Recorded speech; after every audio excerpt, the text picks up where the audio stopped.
When I found our bank account empty and my wife's closet cleared out, I didn't panic. I didn't cry. I didn't even call her. I just sat down at the kitchen table, made myself a cup of coffee, and smiled. Because 26 years ago, I did something she never knew about. Something that would change everything. This is the story of how losing everything taught me what I really had all along. My name is Daniel, and for 32 years, I thought I knew what love looked like. I met Sarah in 1991 at a community college library where I was studying accounting, and she was working part-time at the front desk. She had this laugh that could light up the entire room, the kind that made you want to laugh along even if you didn't know what was funny.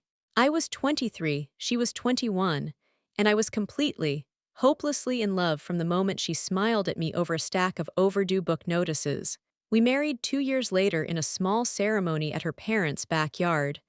Nothing fancy, just family, close friends, and a homemade cake that her mother baked.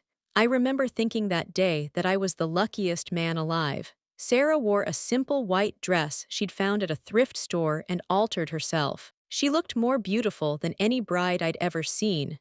We didn't have much money back then. I was working as a junior accountant at a small firm, bringing home maybe $30,000 a year, and Sarah was waitressing at a diner downtown. We rented a one-bedroom apartment above a laundromat, and the smell of detergent and fabric softener became the scent of our early marriage. But we were happy. At least, I thought we were. We'd stay up late talking about our dreams, about the house we'd buy someday, the children we'd have, the life we'd build together. Sarah wanted 3 kids. I wanted whatever made her happy. She talked about opening her own boutique one day, something small and cozy where she could sell vintage clothing and handmade jewelry. I promised her we'd make it happen. In those early years, every dollar mattered. We'd clip coupons from the Sunday paper and plan our meals around what was on sale. Date nights meant renting a movie and making popcorn at home. We'd take walks in the park because they were free, and we'd sit on the same bench by the pond and feed the ducks with old bread. I'd hold her hand and feel like I had everything I needed in the world. Our first real test came in 1996 when Sarah got pregnant with our daughter, Emma. We were terrified and excited in equal measure. The pregnancy was difficult. Sarah had morning sickness that lasted all day, and by her 7th month she was on bed rest. I took on extra work, doing people's taxes on weekends and evenings to save up for the baby. I was exhausted, running on coffee and maybe 4 hours of sleep a night, but every time I looked at Sarah with her hand on her growing belly, I knew it was worth it. Emma was born in March of 1997 and she was perfect, 7 pounds, 3 ounces, with Sarah's dark hair and my blue eyes. I cried when they placed her in my arms, this tiny human we'd created, this little person who would call me Dad. Sarah cried too. We were a family now and everything felt right. The world made sense. But bobbies are expensive, and our small apartment got even smaller with a crib and diapers and all the things a newborn needs. I was promoted to senior accountant that year, which helped, and Sarah stayed home with Emma. She was a natural mother, patient and loving, singing lullabies at 2 in the morning and never complaining about the sleepless nights. I'd watch her rocking Emma by the window, moonlight streaming through the curtains, and think about how blessed I was. 2 years later, in 1999, something happened that would change the entire trajectory of my life, though I wouldn't understand the full impact for more than 2 decades. My grandfather passed away. He was 91, had lived a full life, and went peacefully in his sleep. I'd been close to him growing up. He was a quiet man who'd worked as a carpenter his whole life, building houses with his hands, never wealthy but always dignified. At his funeral, his lawyer pulled me aside and told me I'd been named in the will. I inherited $45,000. It wasn't a fortune, but in 1999, for a young family like ours, it was life-changing money. Sarah was ecstatic when I told her. We were in our tiny kitchen, Emma playing with blocks on the floor, and Sarah immediately started making plans. She wanted to use it as a down payment on a house, maybe fix up the used car that was always breaking down, finally take a real vacation. Her eyes were bright with possibility, and I loved seeing her so happy, but something stopped me from agreeing right away. Maybe it was something my grandfather had said to me years before when I was just a teenager. We'd been working on a bookshelf together in his garage, and out of nowhere, he told me, "Daniel, when you get money, don't spend it all. Keep something just for you. Something nobody knows about. Life is long and you never know what might happen." I didn't understand what he meant back then, but sitting in that kitchen with Sarah's excitement filling the room, his words echoed in my mind. So I made a decision. I told Sarah we'd received $30,000. I didn't tell her about the other 15,000.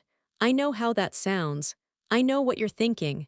That I lied to my wife, that I kept secrets, that trust is the foundation of marriage, and I cracked that foundation on purpose. And you're right. I did all those things, but I need you to understand something. I wasn't hiding that money out of greed or suspicion. I was scared. My own parents had divorced when I was 12, and it destroyed my father financially. I'd watched him struggle, living in a studio apartment, eating ramen noodles for dinner because that's all he could afford after child support and alimony. I'd promised myself I'd never be in that position, vulnerable and unprepared. So I took that $15,000 and I put it into a trust fund, a special kind that my grandfather's lawyer helped me set up. It was designed to grow over time, completely separate from anything Sarah and I own jointly. I named my daughter Emma as the beneficiary, with myself as the trustee. Sarah never knew. I convinced myself I was being responsible, being smart, protecting my family's future. And maybe I was.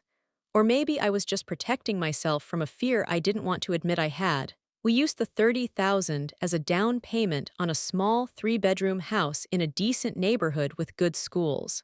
It needed work, but it was ours. Sarah painted Emma's room yellow and put up butterfly stickers on the walls. We planted a garden in the backyard, tomatoes and herbs, and bought a used swing set that I spent a weekend assembling. Life felt full and good. Emma started kindergarten, and Sarah went back to work part-time at a clothing store. I was doing well at the firm, steady promotions, steady raises. We weren't rich, but we were comfortable. We took Emma to the zoo on weekends and had barbecues with neighbors. We were living the American dream, or at least a modest version of it. Sarah never asked about the inheritance again.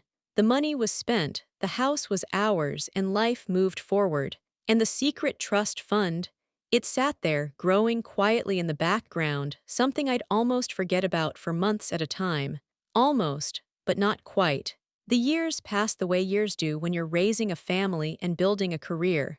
They blur together into a collection of moments, some bright and some ordinary, all of them adding up to a life. Emma grew from a toddler into a bright, curious little girl who loved reading and asking questions about everything. Why is the sky blue?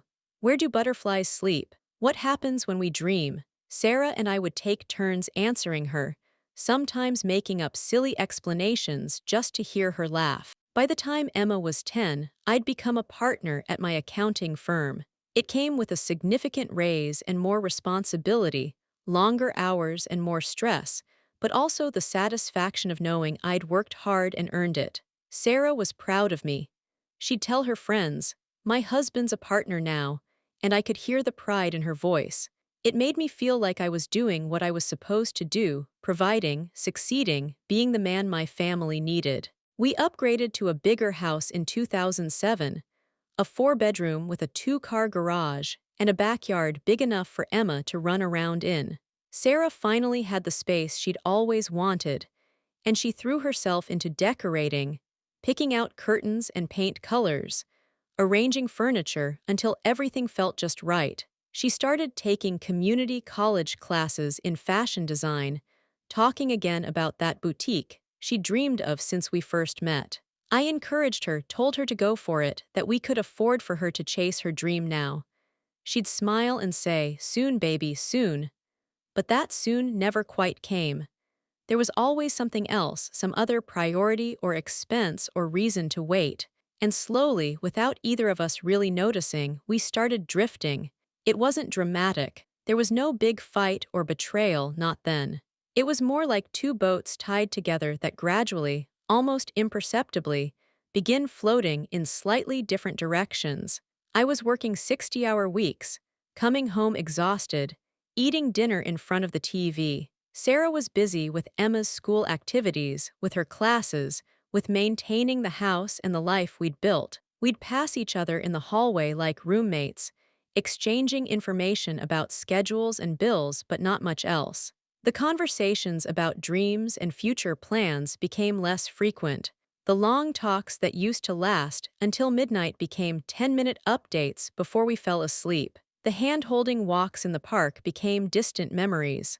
I told myself it was normal, that this was what marriage looked like after 15 years, that we were just in a busy phase and things would get better when life calmed down.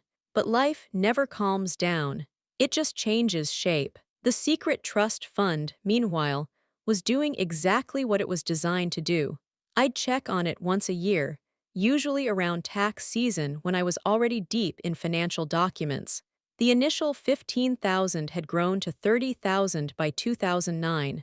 The stock market had taken a hit during the recession, but the fund was diversified and managed conservatively, and it recovered. I'd look at those numbers and feel a complicated mix of satisfaction and guilt. Satisfaction because I'd been smart, because I'd planned ahead and it had worked. Guilt because Sarah still didn't know, and with every year that passed, it became harder to imagine telling her. How do you explain keeping a secret for 10 years, for 15, for 20? Emma graduated from high school in 2015, and suddenly our little girl was packing for college. She'd gotten into a good state university about 3 hours away, planning to study education because she wanted to be a teacher. Sarah cried the day we dropped her off at her dorm, helping her unpack boxes and arrange her tiny room. I held it together until we were driving home, the backseat empty where Emma usually sat, and then I had to pull over because I couldn't see through the tears. Sarah reached over and held my hand, and for a moment, we were connected again like we used to be. We got home to our big empty house, and the silence was deafening. For 18 years, our lives had revolved around Emma, her schedule, her needs, her presence. And now she was gone and it was just the two of us again. You'd think that would have brought us closer, that we'd have rediscovered each other, found our way back to who we were before we became parents. But instead, the distance between us became more obvious. Without Emma to focus on, we had to face each other, and we'd both changed so much we barely recognized who we were looking at. Sarah started going out more with friends I'd never met. She joined some kind of book club or social group, and she'd come home late smelling like wine and laughing about inside jokes I wasn't part of. I didn't mind at first. I thought it was good for her to have her own life, her own interests. I was still working long hours, still climbing the professional ladder, even though I wasn't sure why anymore. We'd have dinner together maybe twice a week, and even then, we'd eat in silence or make small talk about nothing important. The house felt like a museum, beautiful and well-maintained, but empty of life. I started noticing small things that should have alarmed me, but I explained away. Charges on our credit card from stores I didn't recognize. Sarah dressing nicer when she went out, wearing perfume I didn't remember buying her. Her phone constantly buzzing with notifications that she'd check and smile at before putting the device face down. When I asked about it, she'd say it was just her friend group chat, and I believed her because I wanted to, because the alternative was too frightening to consider. Our 25th wedding anniversary came in 2018, and I planned a nice dinner at the restaurant where we'd had our first date, thinking maybe it would spark something, remind us of who we used to be. I bought her a gold bracelet she'd mentioned liking months before. I wore the suit she'd always said made me look handsome. I showed up at the restaurant 15 minutes early, nervous like a teenager, hoping this would be the night we found our way back to each other. Sarah arrived 20 minutes late, apologizing, saying traffic had been terrible. She looked beautiful but distracted, checking her phone twice during appetizers. I gave her the bracelet, and she said it was lovely, but she barely looked at it. We talked about Emma, about work, about surface-level things, and then we went home. That night, lying in bed with a foot of space between us, I realized we were strangers living in the same house. The trust fund had grown to $85,000 by then. I'd check it sometimes late at night when I couldn't sleep, when Sarah was in the guest room because one of us was snoring too much, or some other excuse we'd use to avoid admitting we didn't want to sleep next to each other anymore.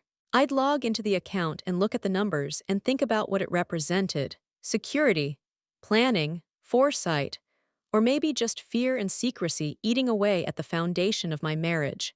Emma graduated college in 2019 and got a teaching job 2 states away. She was excited, starting her adult life, and I was proud of her. But it also meant she was even further from home, and the rare occasions when Sarah and I had to interact as a united front became even rarer. The house felt cavernous now, 4 bedrooms and only 2 people, and those 2 people avoiding each other most of the time. I thought about suggesting marriage counseling. I thought about sitting Sarah down and having a real, honest conversation about what was happening to us. I thought about a lot of things but did none of them. Because I was scared. Scared of what I might learn. Scared of having to admit I'd kept secrets. Scared of losing the life I'd built even if that life had become hollow. The pandemic hit in early 2020, and like everyone else in the world, our lives changed overnight. The accounting firm shifted to remote work, and suddenly I was in my home office all day, every day. Sarah was home too, her part-time retail job shut down temporarily. For the first time in years, we couldn't avoid each other. We were stuck in the same house 24 hours a day, nowhere to go, nothing to do but exist in each other's presence. You'd think being forced together might have helped us reconnect, might have given us the time and space to remember why we fell in love in the first place. But instead, it magnified everything that was wrong. Every annoying habit became unbearable. Every difference in opinion became a point of tension. Sarah liked the TV loud. I needed quiet to work. I was on video calls all day. She wanted to vacuum. We argued about small things, stupid things, because we couldn't talk about the big things that actually mattered. The distance between us, the lost connection, the years of growing apart. Those topics were too big, too scary, so we fought about dishes and thermostat settings instead. Emma would call us once a week, video chats where she'd tell us about her online teaching struggles and her small apartment in Ohio. Sarah and I would sit next to each other on the couch during these calls, smiling, pretending everything was fine, and the moment the call ended, we'd retreat to separate rooms. I spent hours in my office, door closed, working more than I needed to because it was easier than facing the reality of my marriage. I'd take breaks and check on various financial accounts, including the secret trust fund, which now sat at $95,000. The market had dipped in the early pandemic months, but it recovered quickly and the fund kept growing. I'd stare at that number and feel an increasing sense of dread. Nearly $100,000 that my wife didn't know about. 21 years of secrecy. How had I let it go on this long? What had I been thinking? But I still didn't tell her. The idea of confessing now, after all this time, felt impossible. How do you start that conversation? Hey Sarah, remember that inheritance from my grandfather in 1999? Well, funny story. No, I couldn't do it. So I kept silent and let the secret grow heavier. Things came to a head in the fall of 2020. Sarah had started spending more and more time locked in the bedroom on her phone. She said she was on Zoom calls with her book club friends, and I didn't question it. One afternoon, I needed to grab something from the bedroom while she was supposedly on a call. I knocked softly and opened the door quietly, not wanting to interrupt. Sarah was at her computer, headphones on, and I could see her screen. She was on a video call, but it wasn't with a group of women. It was with one man. A man I didn't recognize, someone around our age with silver hair and a nice smile. Sarah was laughing at something he'd said, leaning toward the camera in a way that was intimate, familiar. She looked happy in a way I hadn't seen in years. I backed out of the room before she noticed me. I stood in the hallway, heart pounding, mind racing. I wanted to burst back in there and demand to know who he was. I wanted to pretend I hadn't seen anything. I wanted to disappear. I did nothing. I went back to my office and sat at my desk, staring at my computer screen without seeing it. I felt numb and sick at the same time. Part of me wasn't even surprised. On some level, I'd known something was happening. I'd just been too afraid to look directly at it. That night at dinner, I asked Sarah how her day was. She said it was fine, that she'd talked to some friends. I asked what they discussed. She gave a vague answer about a book they were reading. I wanted to call her out, to confront her with what I'd seen, but I couldn't make the words come out. So we ate in silence, two people keeping secrets from each other, our marriage a house of cards waiting for the slightest breeze to collapse it. Over the next few months, I started paying closer attention. I noticed Sarah had new clothes, things I'd never seen her wear. I noticed she'd dye her hair and was wearing makeup even though we weren't going anywhere. I checked our joint bank account more carefully and saw charges at restaurants and stores that she'd supposedly gone to alone. Small things, but they added up. I became someone I didn't like, checking her credit card statements, listening at doors, watching her expressions when her phone buzzed. I was spying on my own wife in my own home, and I hated myself for it, but I couldn't stop. The trust fund hit $100,000 in early 2021, 22 years of compound growth, and now it was a six-figure sum. I should have felt proud of my foresight, but instead, I felt like a hypocrite. I'd kept financial secrets while suspecting my wife of keeping romantic secrets, and neither of us was brave enough to be honest. The world started opening back up in the summer of 2021. Offices reopened, restaurants welcomed customers again, life slowly returned to something resembling normal. Sarah got her retail job back and immediately picked up as many hours as they'd give her. She was gone 50 hours a week, and when she was home, she was tired and distant. We barely spoke. We'd become roommates who occasionally passed each other in the kitchen. Emma came home for Christmas that year, and it was awkward. She could sense the tension between her parents, though we tried to hide it. On Christmas morning, after opening presents, Emma pulled me aside in the kitchen and asked if everything was okay between me and Mom. I lied and said everything was fine, just the usual stress of work and life. She looked at me like she didn't believe me, but she didn't push. After she left to go back to Ohio, the house felt even emptier than before. Sarah and I had maintained a facade for our daughter, but now there was no reason to pretend. We stopped eating dinner together. We stopped asking about each other's days. We stopped sleeping in the same room. I was in the master bedroom, she'd moved into the guest room. The official excuse was that my snoring kept her awake, but we both knew the truth. We just didn't want to be near each other.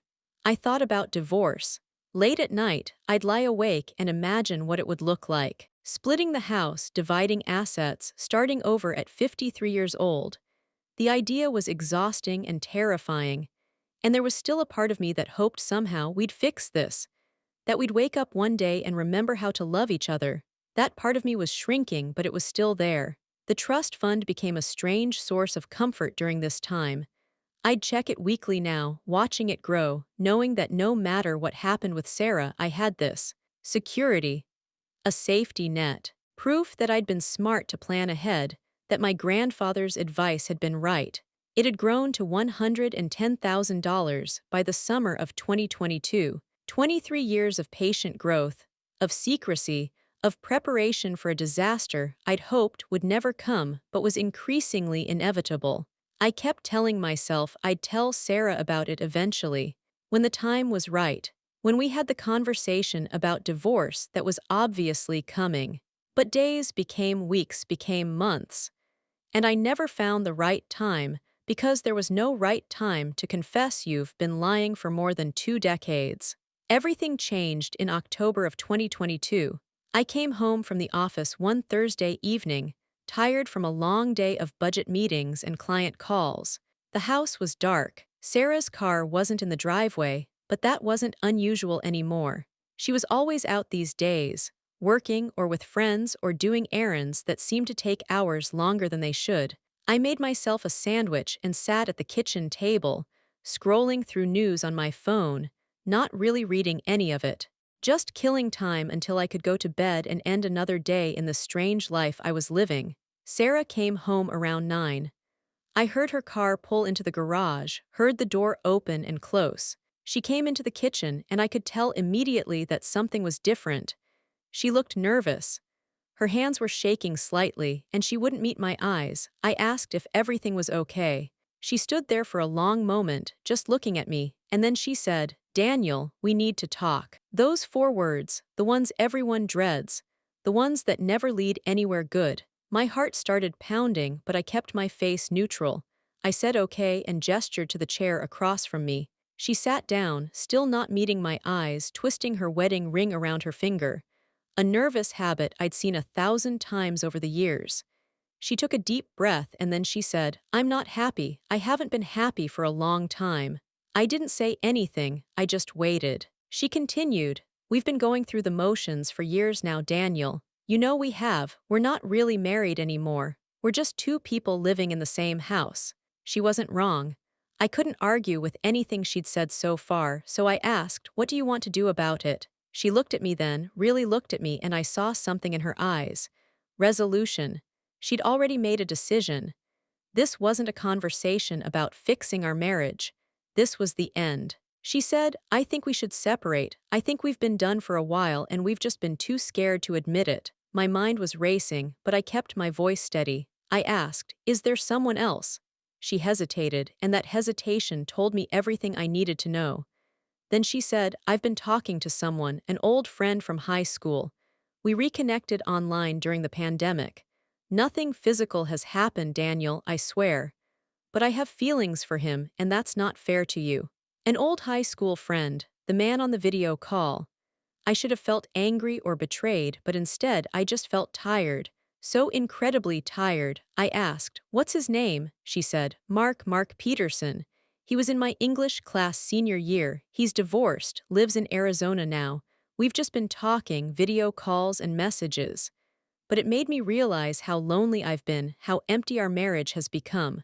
I sat there, processing. Part of me wanted to fight for us, to suggest counseling, to try one more time to fix what was broken. But the larger part of me, the honest part, knew she was right.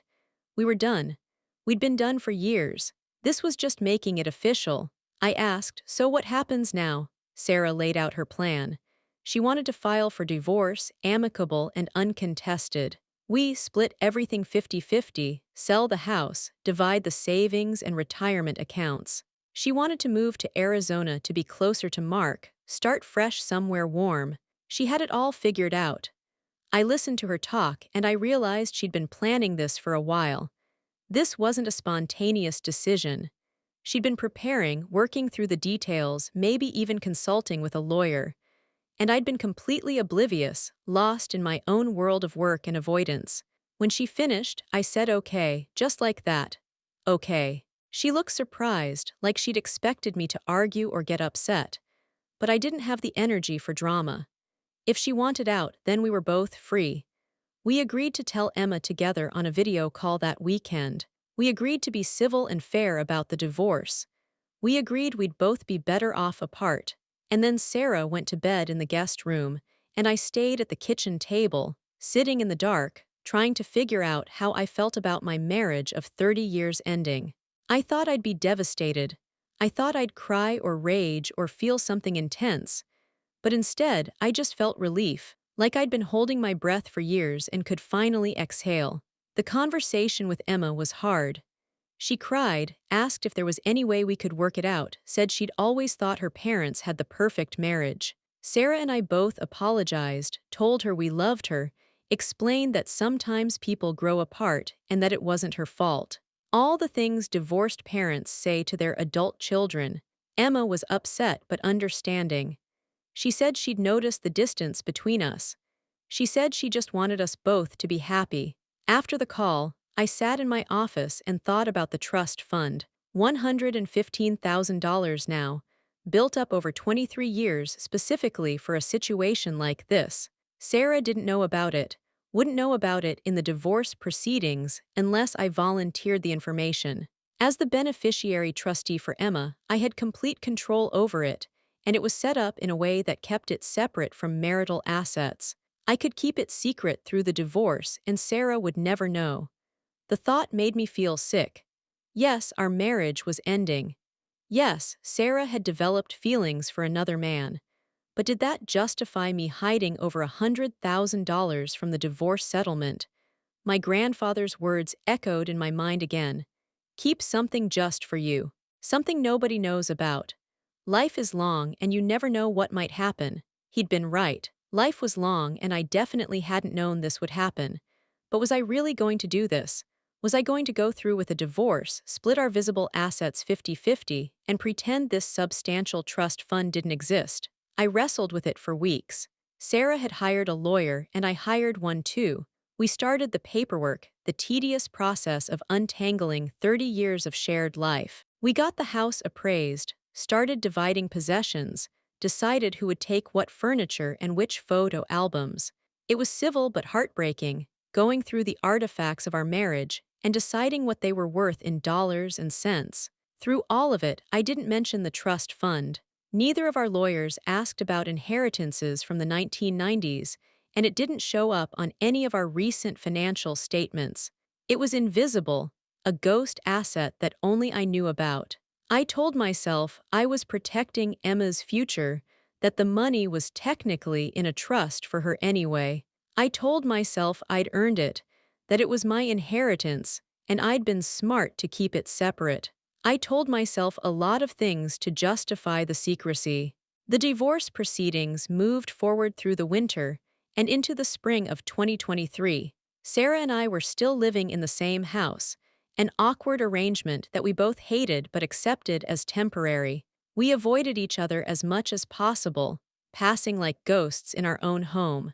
The house went on the market in February and sold within 3 weeks. The real estate market was hot, and we got $50,000 more than we'd expected. We split that, along with our savings and retirement accounts.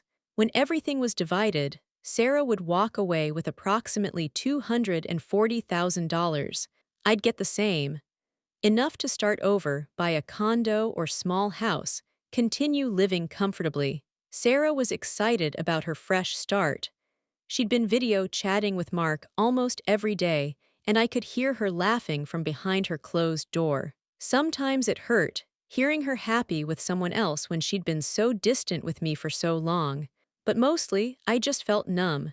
Emma came home in March to help us pack up the house. It was a sad weekend, boxing up 3 decades of memories, deciding what to keep and what to donate or throw away.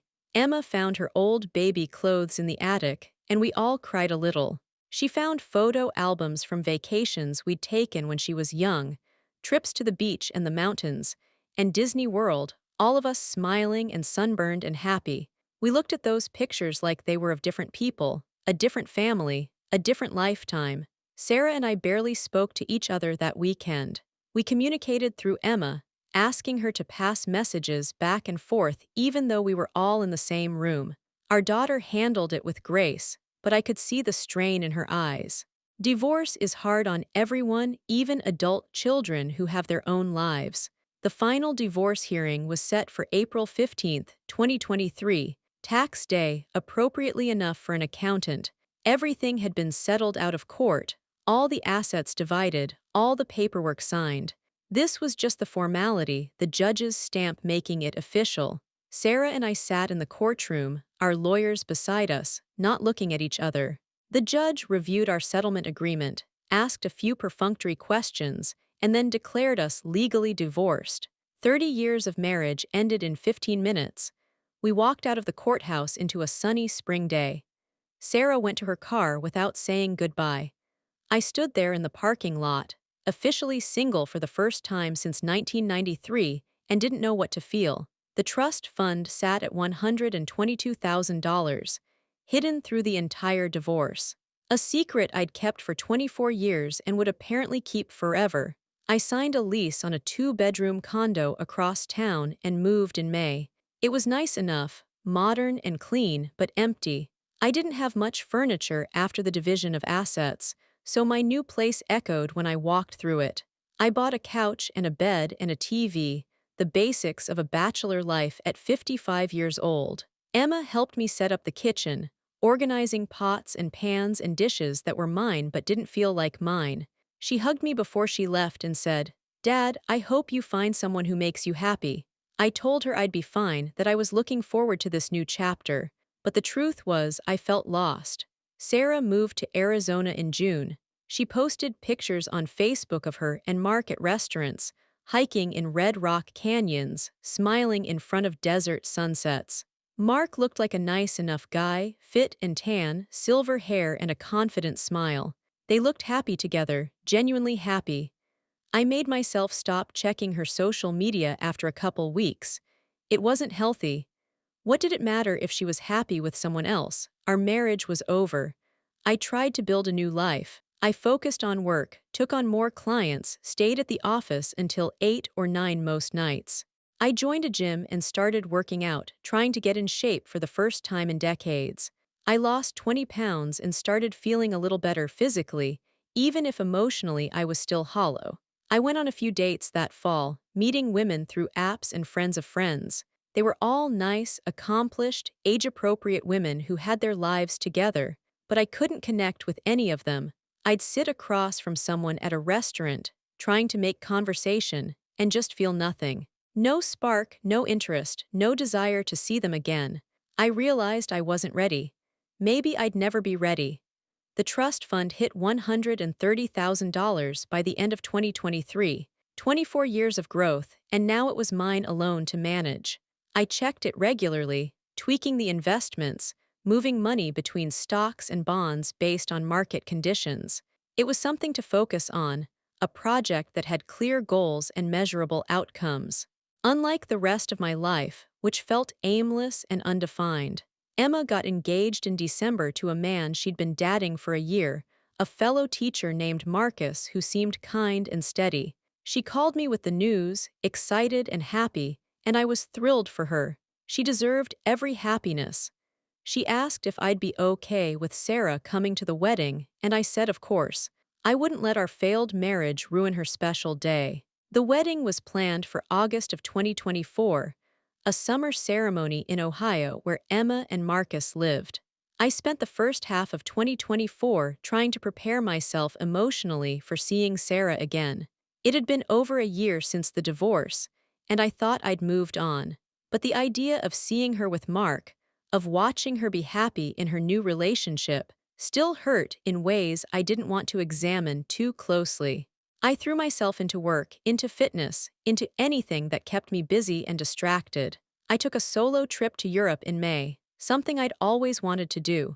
I spent 2 weeks wandering through Paris and Rome and Barcelona, seeing art and eating good food and being alone with my thoughts. It was good for me, I think, being somewhere where nobody knew me, where I could just exist without the weight of my history. The trust fund was up to $138,000. 25 years since my grandfather died and left me that money. A quarter-century of secrecy. Sometimes I'd think about what would have happened if I'd told Sarah about it from the beginning. Would it have changed anything? Would our marriage have survived? Or would we have ended up here anyway, just with 50-50 division of a larger asset pool? I'd never know. Emma's wedding in August of 2024 was beautiful. She looked radiant in her white dress. Marcus couldn't stop smiling, and the ceremony was heartfelt and touching. I walked my daughter down the aisle and gave her away, and there wasn't a dry eye in the venue. I was so proud of the woman she'd become. Sarah was there with Mark. I saw them during the ceremony, sitting on the bride's side several rows back. Sarah looked good, healthy and happy, her hand in Mark's. During the reception, we spoke briefly. It was cordial and polite. She asked how I was doing, I asked about Arizona. We congratulated each other on raising such a wonderful daughter. The conversation lasted maybe 5 minutes, and then we both moved on to talk to other guests. Mark seemed like a decent guy. He shook my hand, said he'd heard a lot about me, made appropriate small talk. I didn't hate him. How could I? He hadn't done anything wrong. He'd just fallen for a woman who was already checked out of her marriage. That night in my hotel room, I felt a strange sense of closure. Sarah and I had been in the same room, been civil to each other, and the world hadn't ended. Maybe we really could both move on with our lives. Maybe the worst was behind us. I flew back to my condo the next day and returned to my routine. Work during the week, gym sessions, occasional dinners with colleagues or the few friends I'd maintained through the divorce. My life had a rhythm now, predictable and stable if not particularly exciting. I was okay with that. I didn't need excitement. I'd had enough drama to last a lifetime. But then something happened in October of 2024 that I didn't see coming. Sarah called me. She never called me. We only communicated when necessary, usually through text or email about something related to Emma. But she called, and when I answered, her voice was shaking. She said, "Daniel, I need help." I didn't know who else to call. I immediately went into problem-solving mode, asking what was wrong, if she was hurt, if she needed me to do something. She said, "Mark is gone. He left 2 weeks ago, and I just found out he emptied our joint bank account. All the money I got from the divorce, Daniel, he took it all."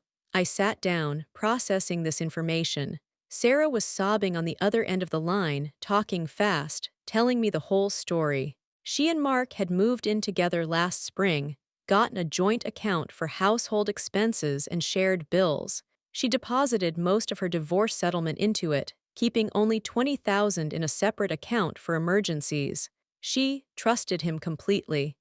They'd been talking about marriage. And then 3 weeks ago, he'd said he needed to go to California for a work conference. She hadn't thought anything of it. He'd kissed her goodbye and left. And he never came back. He stopped answering her calls and texts. She went to the bank a week later and discovered the joint account was empty. $220,000 gone. She filed a police report, talked to lawyers, but because it was a joint account and Mark was authorized to withdraw funds, it wasn't technically theft. It was just morally reprehensible. She'd been scammed, manipulated, used. The man she'd left our marriage for, the person she'd trusted with her future, had stolen everything and disappeared. As I listened to her cry, I felt a complicated mix of emotions. Part of me felt vindicated. She left me, fallen for someone else, and now she was paying the price. Part of me felt terrible for her because nobody deserves to be victimized like that. Part of me felt guilty because I had money she didn't know about, money that could help her, and I was keeping it secret. Sarah said through her tears, "I know I don't have the right to ask you for anything, Daniel. I know that, but I don't know what to do. I have $20,000 left and I owe rent and I don't know how I'm going to live. My credit is maxed out. I'm working full-time, but it's retail and I barely make enough to cover basic expenses in Arizona." I asked what she wanted from me. She said, "I'm not asking for money. I'm not. I just needed someone to talk to who would understand. You're the only person who knows me, who knows what that money represented. 30 years of marriage, divided up and converted to cash, and now it's gone." We talked for another 20 minutes. I was sympathetic but careful. I told her I was sorry this happened, that she should keep working with the police and lawyers, that maybe the money could be recovered. I told her she was strong and would get through this. And I told her I had to go. After we hung up, I sat in my condo, staring at the wall. Sarah had lost everything. The settlement that was supposed to be her fresh start, her security, her future. And I had $140,000 she didn't know about. Money that could solve her problems, or at least give her breathing room. My first instinct was to keep quiet. She made her choices, I'd made mine, and we weren't responsible for each other anymore. The trust fund wasn't marital property, and it wasn't my job to bail her out of a bad situation she'd created. But I couldn't shake the feeling that I should help her, not because I owed her anything legally, but because we'd spent 30 years together. We raised a daughter. We loved each other once. Didn't that count for something? Over the next few days, I thought about it constantly. I discussed it with nobody because who could I tell? Emma didn't know about the trust fund. None of my friends knew. It was my secret to keep or reveal.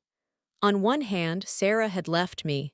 She'd developed feelings for another man while we were still married. She'd chosen her new life in Arizona over our history together. Why should I rescue her from the consequences of that choice? On the other hand, she'd been victimized by a con man. Yes, she'd been naive to trust Mark with so much money so quickly, but that didn't mean she deserved to be robbed, and I had the means to help. Finally, after a week of internal debate, I made a decision. I wouldn't tell her about the trust fund. I'd keep that secret, but I'd offer her a loan. I called her and said I'd been thinking about her situation. I told her I managed to save some money since the divorce, and I could lend her $50,000 interest-free. She could pay me back whenever she was able, no pressure. Sarah was stunned. She asked why I would do that after everything that had happened between us. I told her the truth, at least part of it. I said we'd spent 30 years together, and I didn't want to see her struggle if I could help. She cried and thanked me over and over. She said she'd pay me back, that she wouldn't forget this kindness. Within a few days, I wired her $50,000 from the trust fund. It dropped the balance to $90,000, but I could afford it. The fund was still growing, and I didn't need the money immediately. Sarah used it to secure a new apartment, pay off some debts, and establish a financial cushion. She was enormously grateful, calling me every few days to thank me again and update me on her progress. She filed more reports about Mark, but it looked like he was long gone, probably running the same scam on someone else in another state. After lending Sarah that money, something shifted inside me. For 25 years, I'd held onto the secret trust fund like a security blanket, telling myself it was smart planning, protection, foresight. But in that moment of actually using it to help someone, I realized it had been something else all along. It had been fear. Fear of being vulnerable, fear of being left with nothing, fear of trusting completely. My grandfather had told me to keep something just for myself, and I'd taken that advice to an extreme. I'd built a wall of financial secrecy around a part of my life, and that wall had kept me separate from my wife for our entire marriage. I'm not saying the hidden fund caused our divorce. Sarah and I had plenty of problems that had nothing to do with money. But the fact that I was capable of keeping such a significant secret for so long, that I was comfortable lying by omission for decades, that said something about who I was. And I didn't like what it said. I started seeing a therapist in November of 2024. Dr. Patterson was a woman in her 60s, kind and insightful, and I told her everything. About the trust fund, about keeping it secret through the marriage and the divorce, about lending Sarah money from it afterward. She listened without judgment and then asked me a simple question. Why do you think you kept it secret? I gave her all my justifications. My father's divorce, my grandfather's advice, wanting to protect Emma's future, being smart about money. She listened and then said, "Those are all your reasons." But what was the feeling underneath the reasons? I thought about it and finally admitted, I was scared that if I gave everything to the marriage, if I was completely vulnerable and open, I'd end up with nothing. Like my dad. She nodded. And do you think keeping the secret protected you? I said, yes. When Sarah left, I wasn't devastated financially. I had the trust fund. I had security. Dr. Patterson leaned forward. But were you devastated emotionally? That question hit me hard, because the answer was no. I wasn't devastated when Sarah left. I was relieved. And maybe that was because I'd never fully committed to the marriage in the first place. I'd always kept part of myself separate, protected, unavailable. The trust fund was just the financial manifestation of an emotional reality. I hadn't trusted Sarah completely. I hadn't trusted us. We had several months of sessions where we unpacked 30 years of marriage, patterns of behavior, fears, and defenses. It was painful work, but necessary. I started to understand that the man I'd been, the one who kept secrets and worked 80 hours a week and avoided difficult conversations, that man had contributed significantly to the failure of his marriage. Sarah wasn't blameless. She'd checked out emotionally, developed feelings for someone else, given up on us. But I'd built the environment where checking out felt like the only option.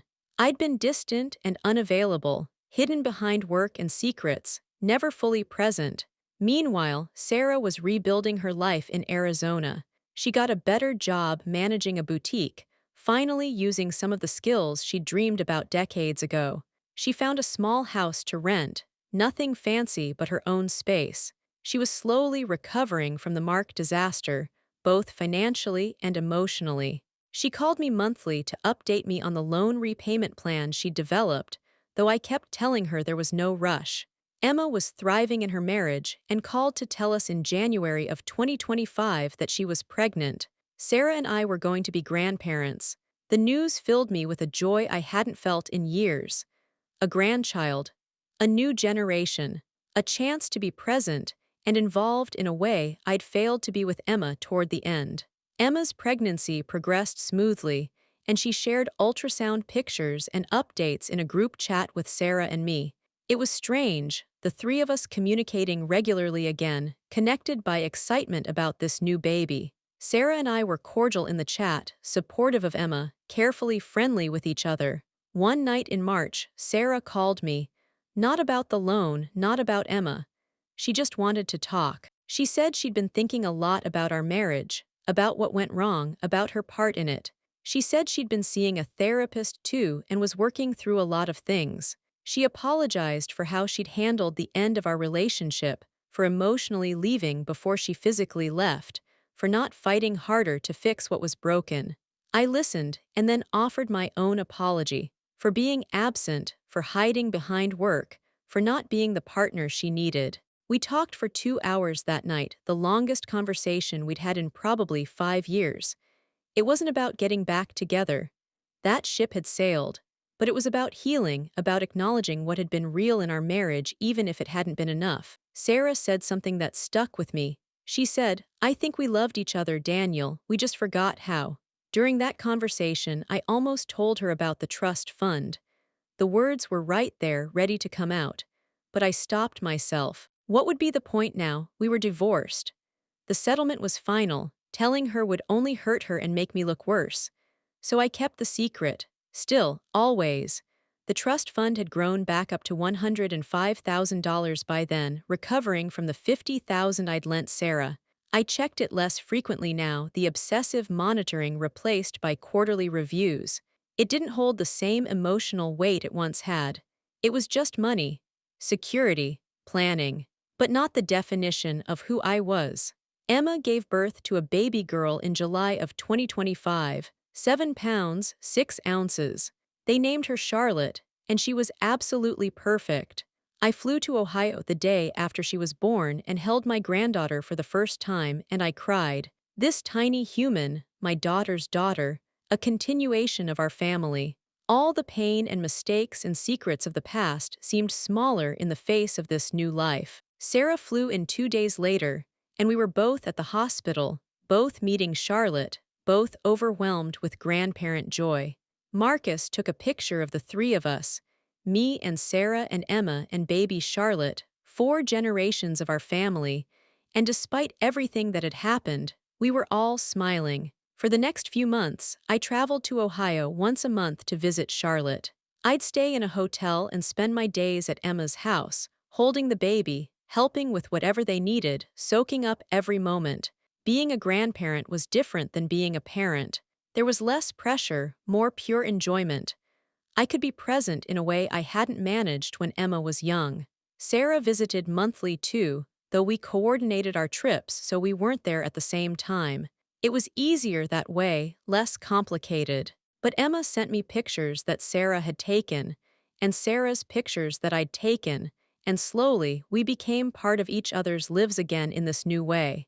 In October of 2025, something completely unexpected happened. Sarah called and said she was moving back east. Not to be closer to me, she clarified immediately, but to be closer to Emma and Charlotte. Arizona was too far away, too many missed moments. She'd found a job in Ohio, managing a boutique in Columbus, about 30 minutes from where Emma lived. She'd be moving in December. The news hit me strangely. For over 2 years, Sarah had been in Arizona, a whole different life I wasn't part of. And now she'd be in Ohio, where I visited regularly. We'd inevitably run into each other more often. I didn't know how I felt about that, but I told her I thought it was great for Emma and Charlotte to have their grandmother nearby, and I meant it. Sarah moved to Ohio just before Christmas. Emma threw her a small welcome dinner, and I was invited. It was the first time Sarah and I had been together socially since the wedding over a year ago. It was awkward at first, both of us too polite, too careful.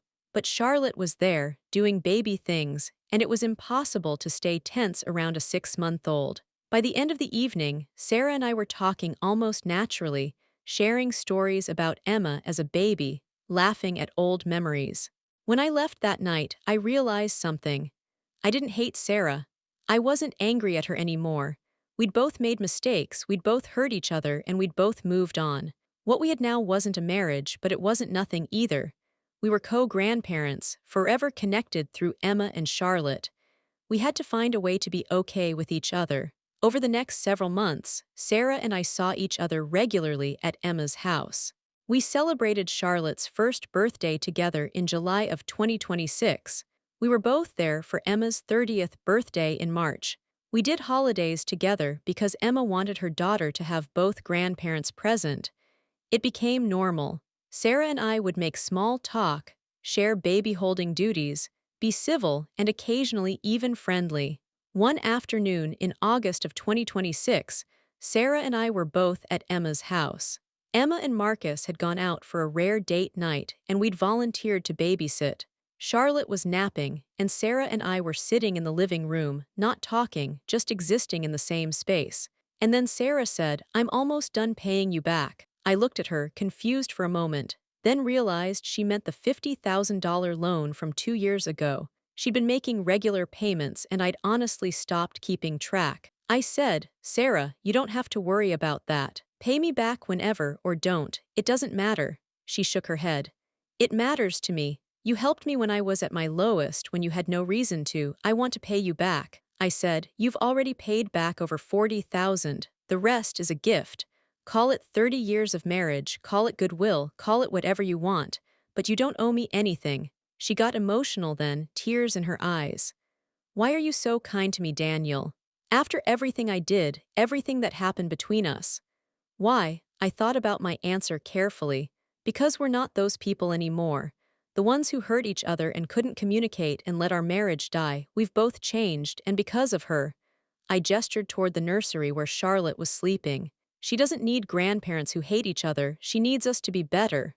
Sarah wiped her eyes.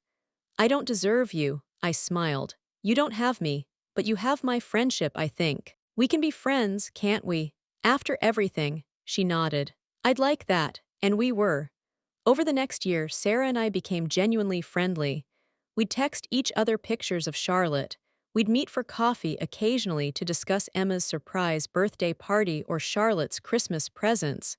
We laugh about old times, the good memories instead of the bad ones. It felt like healing. The trust fund hit $130,000 in late 2026. 27 years since my grandfather died. 27 years of secrecy. I thought about telling Sarah sometimes during our friendly coffee meetings or when we were chatting easily at Emma's house, but I always stopped myself. What purpose would it serve now?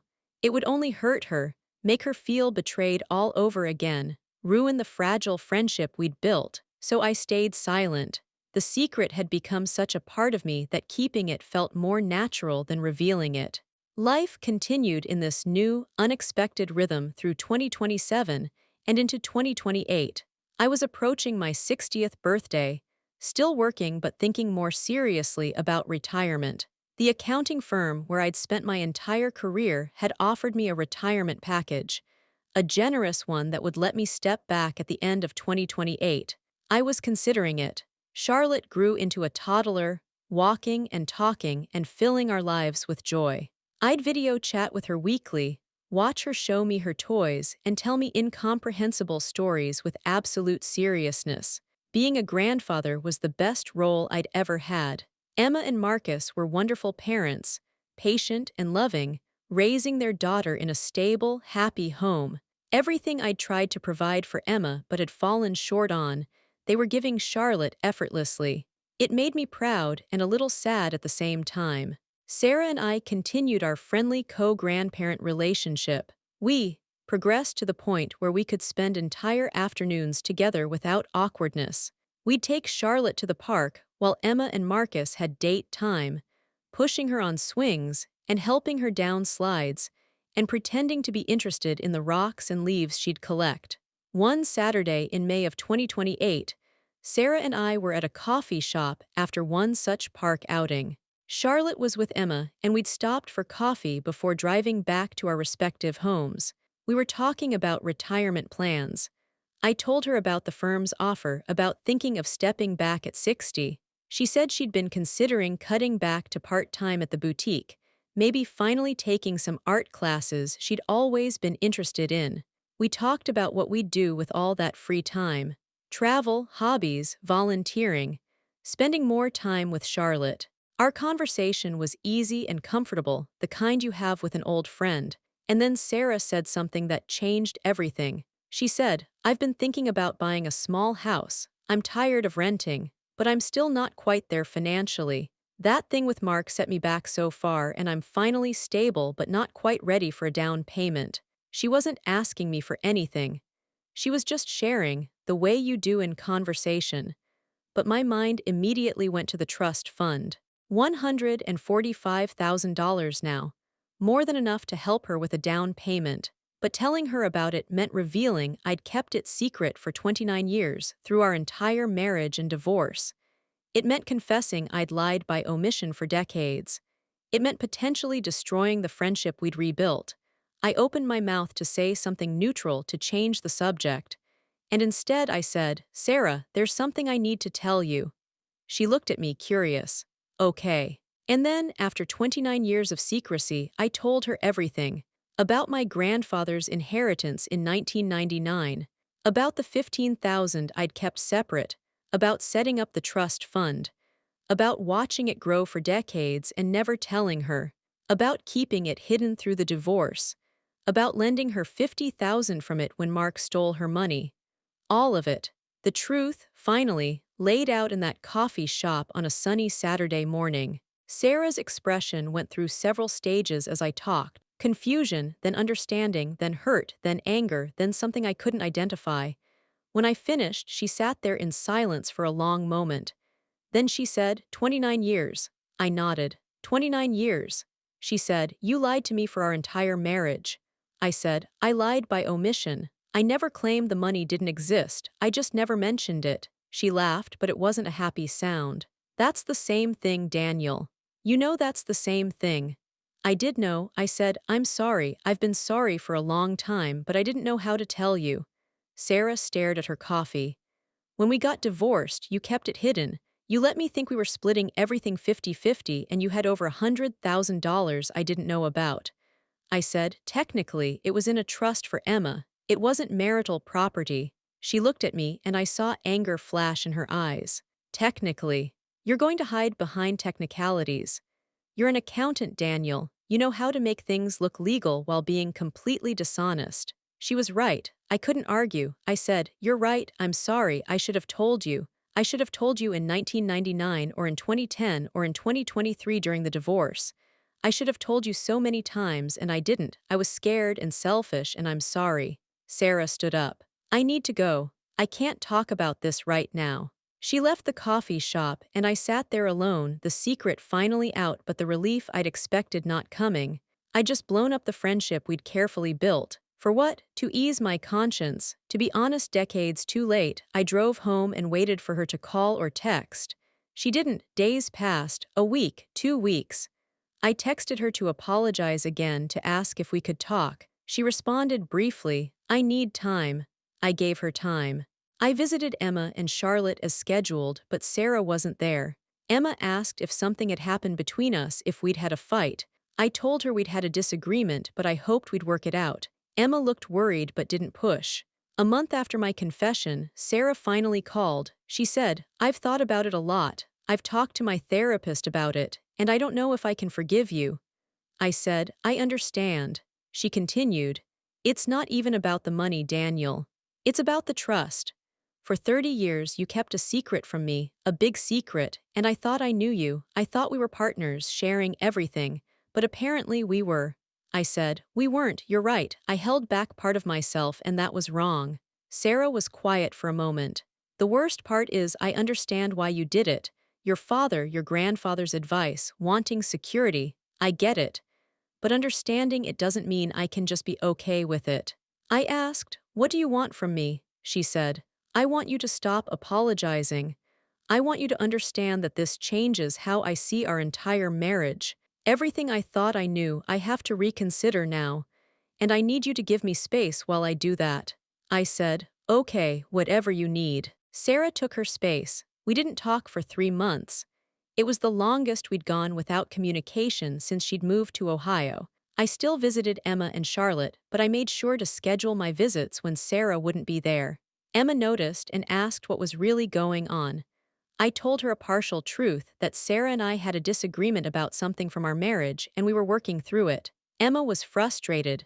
She said, "You two had finally gotten to a good place. You were friends. What could possibly have happened from 30 years ago that's worth this?" I couldn't tell her about the trust fund. It wasn't the right time. Maybe it would never be the right time. So I just said, sometimes old wounds take a long time to heal. During those 3 months, I did a lot of thinking. I worked with Dr. Patterson to understand why I'd confessed after keeping the secret for so long. She suggested that maybe I'd finally reached a point where the burden of the secret was heavier than the fear of revealing it. That maybe, after years of therapy and growth, I'd become someone who couldn't live with that level of dishonesty anymore. I'd changed, not into a perfect person, but into someone who at least recognized his flaws. I decided that regardless of what happened with Sarah, I needed to make things right in the ways I still could.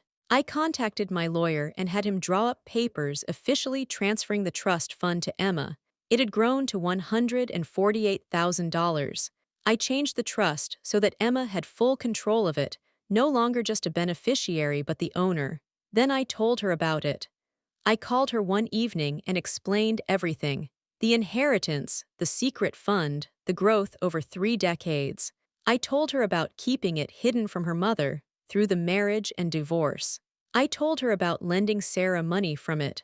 I told her about finally confessing to Sarah and the fallout from that confession. And I told her that the money was now hers completely to do with as she wished. Emma was shocked, then confused, then overwhelmed. She said, "Dad, that's almost $150,000. I said, "It's yours. It always was, technically. I set it up as a trust for you in 1999. But now you have full control. Use it for Charlotte's education or a bigger house or whatever you need. It's your money." She was quiet for a long time. Then she said, "Did Mom really not know about this our whole childhood?" I said, "No, she didn't know until a few months ago." Emma said, "That's why you two aren't talking." I confirmed it. Emma sighed, "Dad, I love you, but that was really wrong." I said, "I know." She said, "I need to think about this. About the money, about what it means. Can I call you back?" I told her of course. We hung up and I sat in my condo, feeling lighter and heavier at the same time. Lighter because I'd finally divested myself of the secret completely. Heavier because I'd hurt 2 people I loved deeply. Emma called me back 3 days later. She said she'd talked to Marcus, and they'd decided to accept the money. They'd put most of it into a college fund for Charlotte and use some of it to pay off their student loans. She thanked me but said she needed me to understand something. She said, "I'm grateful for the money. It's going to make a huge difference for our family, but I'm disappointed that you kept it secret from Mom. You taught me to be honest, Dad. You always said that integrity matters most, but you didn't live that." Her words hurt, but they were true. I apologized to her, told her she was right, told her I was trying to be better. She said, "I know you are, and I love you, but Mom loves you too in her way, and you hurt her. You need to fix that if you can." I said I was trying. Emma said, "Try harder." She arranged a meeting between Sarah and me a week later at her house. She sat us down in her living room like we were children being forced to make up after a fight. She said, "I know what happened. Dad told me everything. And I know you're both hurt and angry, but you're my parents and you're Charlotte's grandparents and we're a family. A weird, broken, put back together family, but still a family. So you're going to talk this out." Then she left us alone. Sarah and I sat on opposite ends of the couch, not looking at each other. Finally, I said, "I'm sorry. I know I've said it before, but I need to say it again. I was wrong to keep the money secret. I was wrong to lie by omission for 30 years. I was wrong to hide it during the divorce. All of it was wrong, and I'm sorry." Sarah finally looked at me. "Why did you tell me now? After all this time, why confess?" I thought about it. "Because I'm tired of secrets. Because I'm 60 years old and I want to be a better person than I've been. Because you're my friend now and friends don't lie to each other." Sarah said, "We were more than friends once, we were married. And you lied then too." I said, "I know, and I think that's why I'm not married anymore. I think my inability to be fully honest and vulnerable destroyed us, maybe even more than the distance and the growing apart. I built walls and you couldn't climb over them, and eventually you stopped trying." Sarah's eyes were wet. "I stopped trying because I was lonely, because I felt like I was married to a ghost." I said, "You were, and I'm sorry." We sat in silence for a few minutes. Then Sarah said, "I've been angry at you for 3 months, replaying our whole marriage, seeing it differently now, wondering what else you lied about." I said, "Nothing, that was the only big secret, I promise." She said, "How can I believe you? How do I trust promises from someone who kept a six-figure secret for 3 decades?" I didn't have a good answer to that. Finally, I said, "You probably can't, and I understand if you want nothing to do with me, but I hope eventually you can forgive me, even if you never trust me again." Sarah wiped her eyes. "I don't hate you, Daniel. I wish I did. It would be easier. But I don't. I'm just sad. Sad that our marriage was built on lies. Sad that even now, after divorce and therapy and rebuilding, we're still dealing with secrets from 1999. I said, "I gave the money to Emma, all of it. I transferred the entire trust fund to her. It's not mine anymore. I don't want it. I never wanted it, really. I just wanted to feel secure, and instead, all it did was make me dishonest." Sarah looked surprised. "You gave her almost $150,000. I nodded. "It was always supposed to be for her anyway. That's how I justified keeping it secret.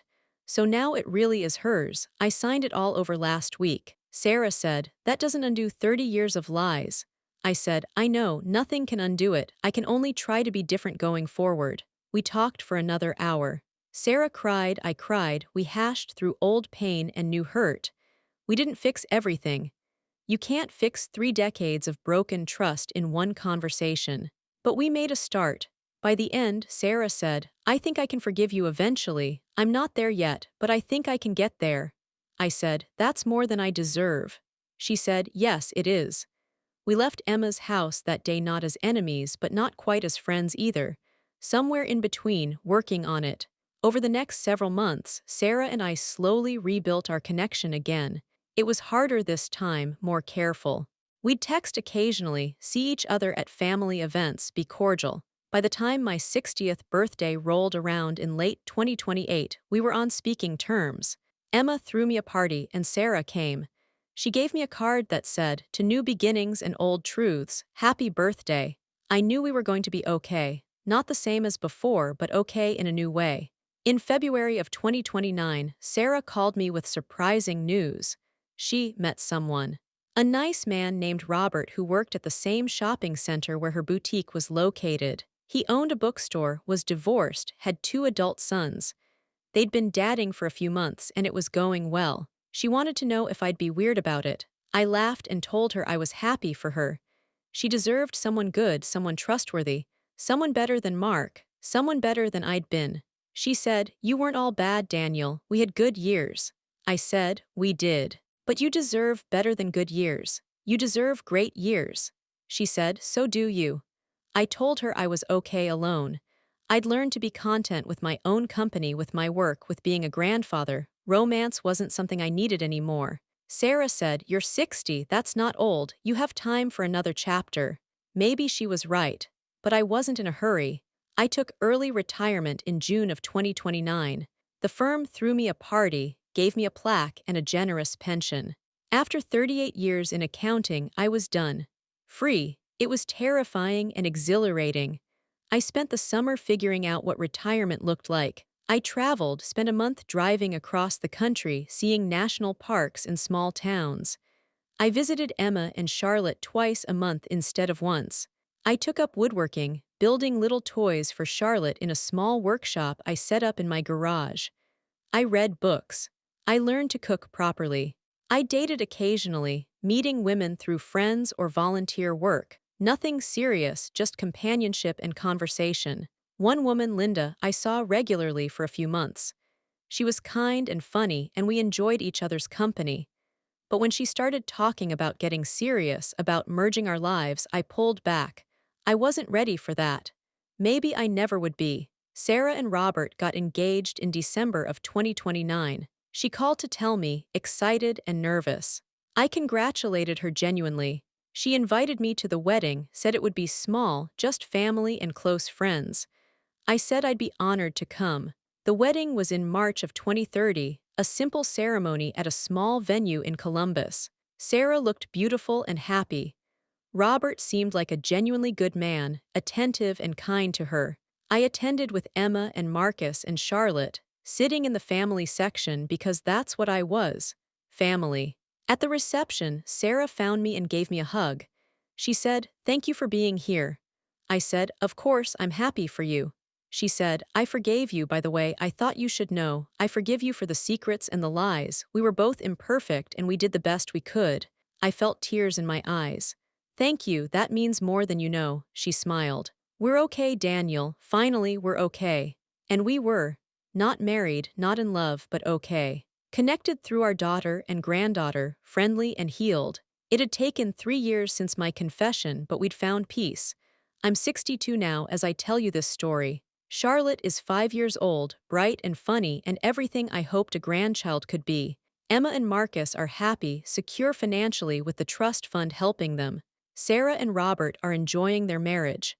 And me, I'm alone but not lonely. I have family, friends, hobbies, purpose. I made terrible mistakes, kept devastating secrets, damaged the people I loved. But I also tried to make it right. I faced my flaws, apologized sincerely, and did what I could to repair the damage. I gave up the money I'd hoarded for security and found that real security doesn't come from hidden bank accounts. It comes from being honest, from facing your fears, from being vulnerable enough to be truly known by the people you love. My grandfather told me to keep something just for myself, and I took that advice too literally, too far. What I should have kept for myself wasn't money.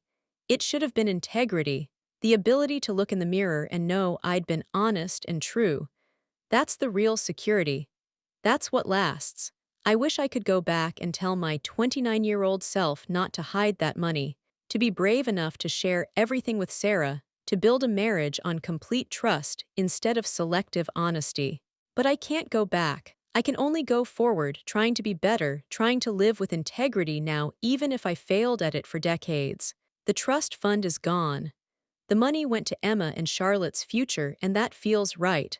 I have my pension and savings enough to live comfortably. I don't need more. My daughter knows who I really am, flaws and all, and still loves me. My ex-wife forgave me and found happiness. My granddaughter will grow up in a world where I can be fully myself. No secrets, no walls. That's my inheritance to her. Not money, but honesty. This is my story. A story of love and secrets, of mistakes and growth, of the long, hard road to becoming a better person. I don't tell it to excuse what I did. There's no excuse for 30 years of lies.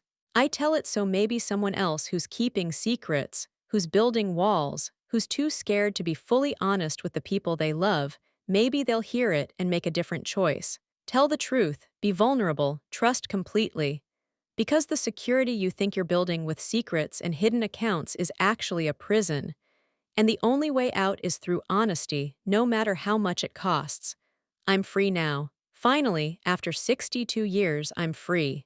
And that's worth more than any trust fund could ever be. Sometimes we lose everything to discover what we really have.